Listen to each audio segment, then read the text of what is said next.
अगर आप mutual fund में इन्वेस्टमेंट करते हैं तो किसी एक एएमसी के किसी एक ही फंड में अपना सारा पैसा मत डालिए, वरना उस एएमसी को लेकर, उस फंड को लेकर कोई भी बैड न्यूज आता है तो आपके सारे पैसे पर खतरा होंगे।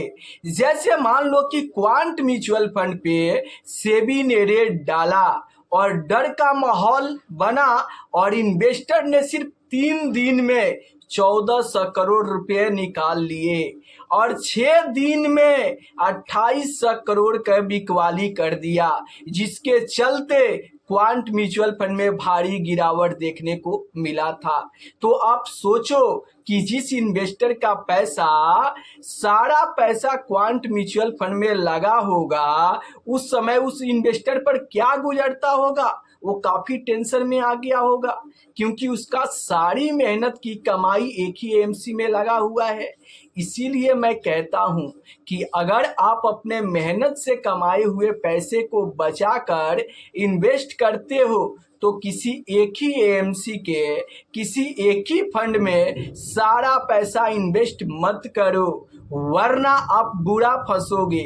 मान लो खुदा ना खास्ते आप जिस एएमसी के जिस फंड पे भरोसा करके इन्वेस्टमेंट करते हो और उसी फंड में आपका सारा पैसा लगा हुआ है, उस फंड को लेकर कोई भी बैड न्यूज आता है तो खतरा आपके सारे पैसे पर होंगे। जी हाँ, मैं मानता हूं कि रिस्क को यहाँ पर हटाया नहीं जा सकता है, लेकिन कम जरूर किया जा सकता है। इसलिए अगर आप म्यूचुअल फंड में इन्वेस्टमेंट करते हो तो आप अपने पोर्टफोलियो को डिवर्सिफाई करके रखो। आप अपने पोर्टफोलियो में अलग अलग एएमसी के अलग अलग फंड रखो, ताकि अगर एक एएमसी का कोई एक फंड अंडर परफॉर्मेंस भी करे या फिर कोई बैड न्यूज भी आ जाता है तो एक ही फंड आपका रिटर्न यहाँ पर कम देखने को मिलेंगे। दूसरे एएमसी के जो फंड होंगे वो आपको बेहतर रिटर्न बना के देंगे, जिससे आपके पोर्टफोलियो में लॉस और नुकसान कम देखने को मिलेंगे। मान लो कि आपके पोर्टफोलियो में 4 फंड है, एक फंड को लेकर कोई भी बैड न्यूज आ गया तो उसका परफॉर्मेंस डाउन होगा तो बाकी के 3 फंड तो आपको बेहतर रिटर्न दे पाएंगे ना। और मान लो कि अगर एक ही फंड आपके पोर्टफोलियो में है, उसी में सारा पैसा लगा हुआ है और उसको लेकर कोई बैड न्यूज आ गया या फिर उसका परफॉर्मेंस ही खराब हो गई तो कई सालों तक तो आपको रिटर्न नहीं बनेंगे, जिससे आप टेंशन में आ जाओगे और बेच कर भागोगे, जिससे आपको भारी लॉस हो सकता है। तो ध्यान दीजिए कि आप अपने मेहनत से कमाए हुए पैसे को किसी एक ही एएमसी के किसी एक ही फंड में सारा पैसा इन्वेस्ट मत कीजिए, बल्कि आप अपने पोर्टफोलियो को डिवर्सिफाई बनाइए। 3 से 4 अलग अलग कैटेगरी के फंड रख के और उसमें इन्वेस्टमेंट कीजिए तो आप फायदे में रहेंगे। मान लीजिए कि आपको 5 साल के लिए निवेश करना है तो आप किसी एक मल्टी कैप फंड या किसी एक फ्लेक्सी कैप फंड का चुनाव कर सकते हैं। मान लीजिए कि आपको यहाँ पर 7 से 8 साल के लिए निवेश करना है तो आप यहाँ पर एक एक्टिव मिड कैप फंड या फिर एक मोमेंटम मिड कैप फंड का चुनाव आप कर सकते हैं। मान लीजिए कि आपको 10 साल के लिए निवेश करना है तो आप यहां पर एक्टिव स्मॉल कैप फंड का चुनाव कर सकते हैं। अगर एसआईपी अमाउंट ज़्यादा है तो 2 स्मॉल कैप फंड भी रख सकते हैं। अगर आपका एसआईपी अमाउंट ज़्यादा है तो आप एक मोमेंटम मिड कैप फंड और एक्टिव मिड कैप फंड भी रख सकते हैं।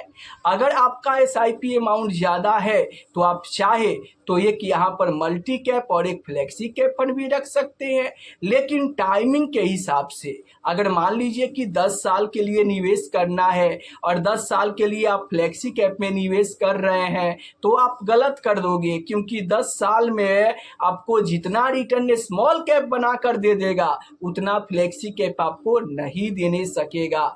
इसलिए आप यहाँ पर सही तरीके से और सही समय के अनुसार सही फंड का चुनाव करोगे तो आप बेहतर रिटर्न बना पाओगे। चलिए, एक पोर्टफोलियो आया है उसका मैं रिव्यू कर देता हूं, आप स्क्रीन पर देख सकते हैं। ये पोर्टफोलियो आया है पोर्टफोलियो रिव्यू कर दीजिए सर। बंधन लार्ज एंड मिड कैप में 1500, कोटक मल्टी कैप में 1500, HDFC मिड कैप में 1500, DSP स्मॉल कैप में 1500, ICICI निफ्टी 150 मिड कैप में 1500, SBI निफ्टी 250 स्मॉल कैप में 1500। नया नया स्टार्ट किया हूँ सर, पोर्टफोलियो सही है या कुछ चेंज करने की ज़रूरत है? देखिए, सबसे पहले मैं आपको बता दूं कि आपकी रिस्क कैपेसिटी क्या है, आप कितना रिस्क ले सकते हो ये आपने नहीं लिखा है। आपको कितने साल के लिए निवेश करना है ये भी आपने नहीं लिखा है। आपको इस पोर्टफोलियो से कितने साल में कितना पैसा चाहिए आप अपने गोल भी नहीं बताए हैं।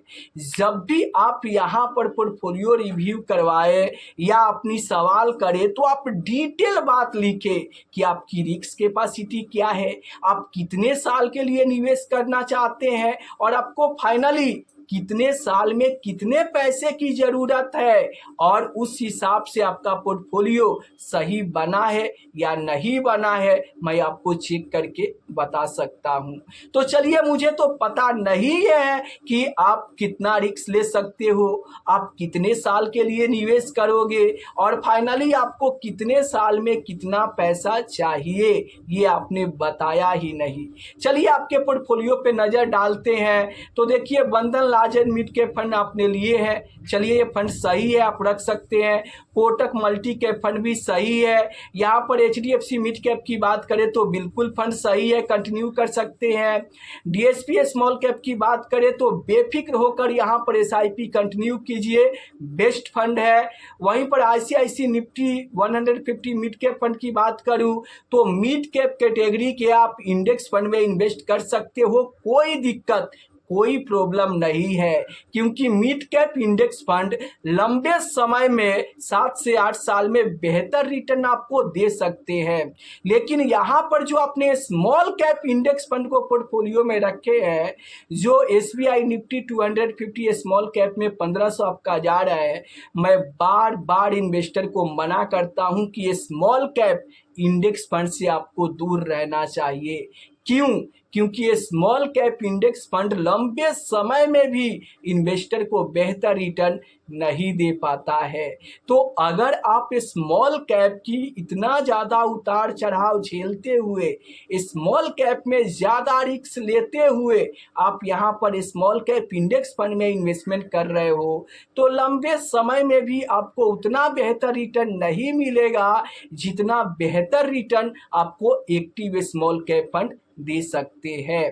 तो देखो, मैं अगर साफ शब्दों में कहूं तो स्मॉल कैप इंडेक्स फंड से आपको दूर रहना चाहिए। क्यों? क्योंकि लंबे समय में भी बेहतर रिटर्न नहीं मिल पाता है। तो आप चाहो तो स्मॉल कैप इंडेक्स फंड को हटाकर यहाँ पर कोई भी एक एक्टिव स्मॉल कैप फंड आप ले सकते हो। जैसे बहुत सारे स्मॉल कैप फंड है, जो पुराना स्मॉल कैप फंड है उसका पास्ट परफॉर्मेंस आप देखकर और उसका चुनाव कर सकते हो। जैसे Nippon India small cap fund है, लंबे समय से बेहतर परफॉर्मेंस है।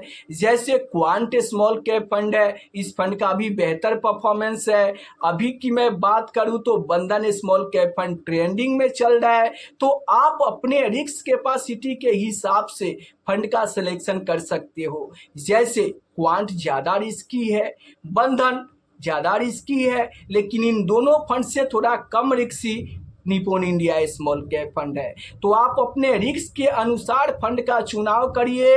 यहाँ पर कोई भी पेड प्रमोशन नहीं है। जब भी आप इन्वेस्टमेंट करने जाए तो आप अपने रिस्क कैपेसिटी के हिसाब से और कम से कम 10 साल के लिए ही आप स्मॉल कैप में इन्वेस्ट करें, तो आप फायदे में रहेंगे।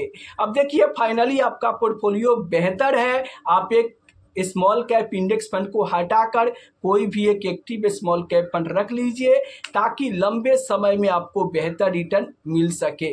आशा करता हूं कि क्लियर हो गया होगा। अगर फिर भी कोई सवाल है तो आप नीचे कमेंट करके पूछ सकते हैं।